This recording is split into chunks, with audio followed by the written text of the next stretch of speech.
What's up, everyone? Welcome back to my YouTube channel. And if it's your first time here, however, thank you so much for joining me. I hope you like what you see. Please hit that subscribe button and that notification button for more updates.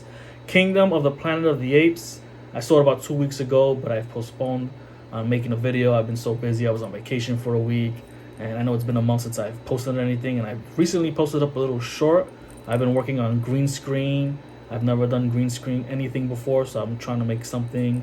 And I was utilizing green screen and just been editing all week, and I just posted up a little something of me acting in front of a green screen. But anyways, let's get straight to it. The Kingdom of the Planet of the Apes. If you liked Rise, Dawn, and War for the Planet of the Apes, so Rise of the Planet of the Apes, Dawn of the Planet of the Apes, and War for the Planet of the Apes, actually, you will like the Kingdom of the Planet of the Apes. It continues the whole saga, this new saga, whether it's a prequel to the old films or just a prequel slash reboot of the series, which I would prefer it be its own thing.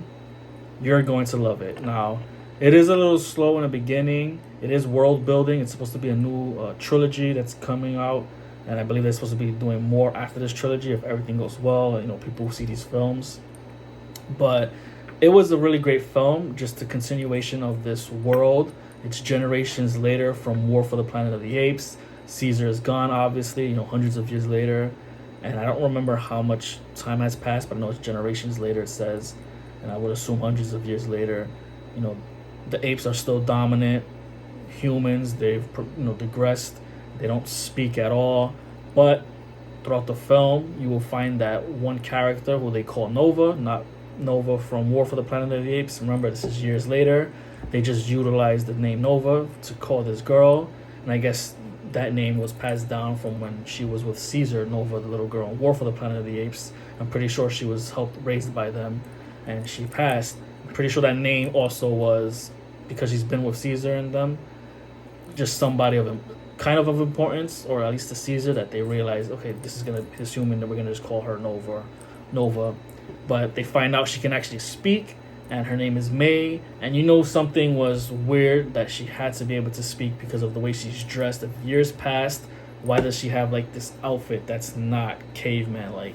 Especially if they find other humans who are really digressed and dressed like, you know, cave people, and she's, you know, in a tank top and pants, even though she's barefoot and dirty. But you find out there are others like her in bunkers trying to connect with anyone around the world who may have communication via satellite to see if, you know, there are others out there that hasn't, you know, digressed and whatnot. And her journey is to try to get to this area where the bunker holds she calls it a book when she tells the character Noah, who is the main protagonist, and another character, Raka, who Noah meets after his, you know, father died and his village was taken.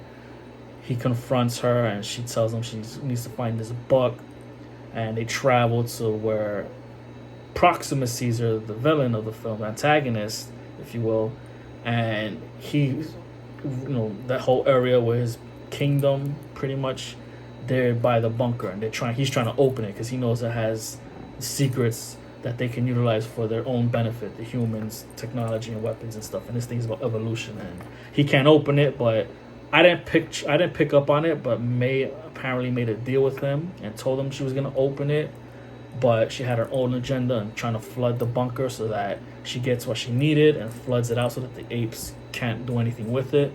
So I didn't pick up that apparently she made a deal. I just thought when she opens up the bunker that he was just waiting. He suspected that she was doing something, but when I was reading online and stuff, apparently they made a deal, and I didn't pick up on that.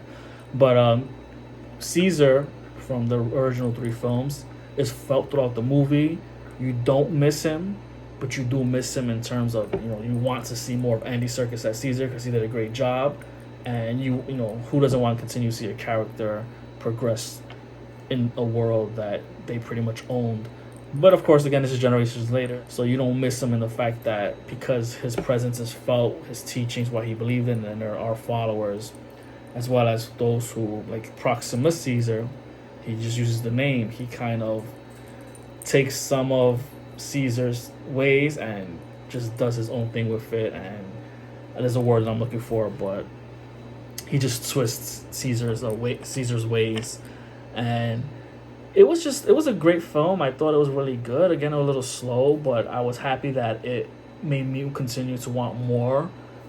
Is it the best of the four films so far? No, I still love Dawn for the Planet of the Apes, but it still was a great time. It was definitely different, definitely unique in its own way, because you can figure, you would wonder how much different can the Planet of the Apes films be, and it definitely was its own entity, its own feel. The new characters, I really enjoyed them. I wasn't bored by any of them. I would like to see what Noah achieves throughout the other films, if they will focus on him, because at the end of the film he feels betrayed by May, the human, and he still sends her off, even though he didn't trust her in the beginning. He kind of opens up to her later on in the film until the ending. He's like, I can't trust humans. Maybe Proxima Caesar was right. They're both right and wrong, humans and apes. The apes, you can see throughout the film, they're no different than the humans, the way they treat each other. And yeah, it's just, I want to see more, and I would like to see if they do anything with, like in the original films with the astronauts.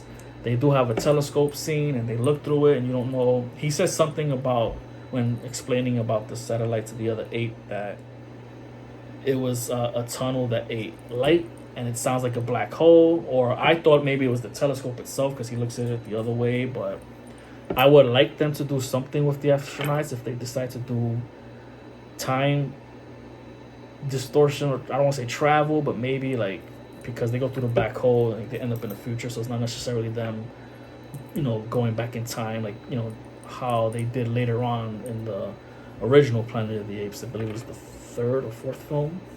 But I am interested to see at least that callback with the astronauts that got lost in Rise of the Planet of the Apes, and generations later, they it would be cool to see an iteration of that, but of course make it its own thing. I'm not too big a fan of the mutants underground in the second, I think it was Conquest for the, Beneath the Planet of the Apes. I believe they introduced the mutants, humans underground, that developed telepathy and whatnot. I believe that's what they called mutants. I wasn't interested in them, and I hope they do something different with that whole scenario. I'm not sure how, or at least if they're gonna go follow it, make it different in some way.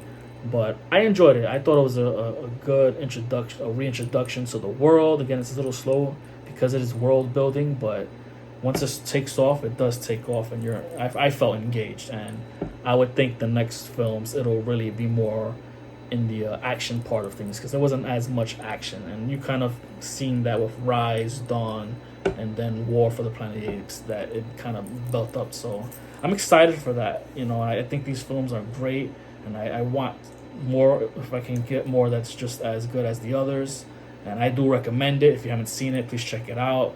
It's been out 2 weeks already, so other films are coming out, Deadpool and A Quiet Place Year One, and Alien Romulus. So I'm excited for more films to come. But yes, Kingdom of the Planet of the Apes, 2 thumbs up for me. Check it out. Thank you so much for joining me. Until next time, later.